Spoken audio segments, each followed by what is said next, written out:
քաղաքացի օրվա առիթով։ Կասեմ շնորհավոր։ Ինչ Մի հատ էս կպահեք, եկեք ես կողմել դից։ Հա։ ինչ խոստումներ կտակ քաղաքացիներին, ակնկալիքները բավականին մեծ են իշխանություններից։ Խոստումը քարոզարշավի ժամանակ կտանք հիմա ուղղակի կասեմ շնորհավոր։ Պարոն Ռուբինյան,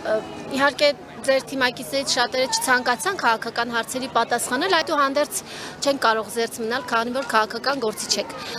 Ինչպես կմեկնաբանեք այն, որ խորհրդարանի նախագահը հայտարարել է Ադրբեջանը խանգարում է Թուրքիայի հետ հարաբերությունների կարգավորմանը, քանի որ դուք էլ բանագնացն եք, հա, եւ վերջին անգամ քլչի հետ Ես վերջին անգամ հաղորդագրություն տվել ենք նախորդ տարվա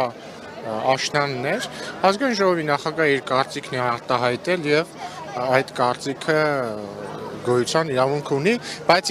հանդիպումների չի կայանում ինչ տեմպը։ Կայանում են, այսինքն երբ որ հանդիպումների վերաբերյալ պայմանավորվածություն ձեռք բերվում է, ժամանակին դրա մասին տեղեկացնում ենք, հետո էլ հաղորդագրություն է լինում, բայց հասկանալի դիվանագետ ինչ է կարծում, ինչու չի տեղի ունենում այդ հանդիպումները։ Ես չեմ կարծում, որ հիմա ես կարող եմ այդքան երկար ձեր հարցերին պատասխանել, որտեղ զուտ ֆորմատը չի տրամադրում։ Երևի մի օր ազգային ժողովում ճեպազույցների ժամանակ այդ հարցերը կտակ հաճույքով կպատասխանեմ։ Եվ մի հարց էլ, հա,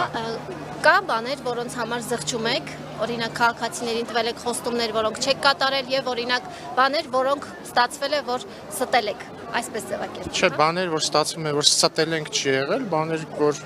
կարծում եմ ավելի լավ պիտի անեին կամ ավելի շատ պիտի անեին կամ դեռ պիտի անենք, իհարկե կան, եւ դրա համար էլ մենք ուզում ենք ստանալ մանդատ, որպեսզի դրանք անենք, լավ եղեք։